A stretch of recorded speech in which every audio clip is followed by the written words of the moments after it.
Meet the European robin, a little bird with a superpower. It doesn't just feel the Earth's magnetic field, it actually sees it.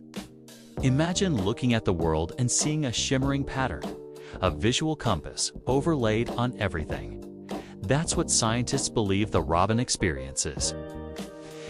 Deep inside its eyes, a special chemical reaction called the radical pair mechanism is happening.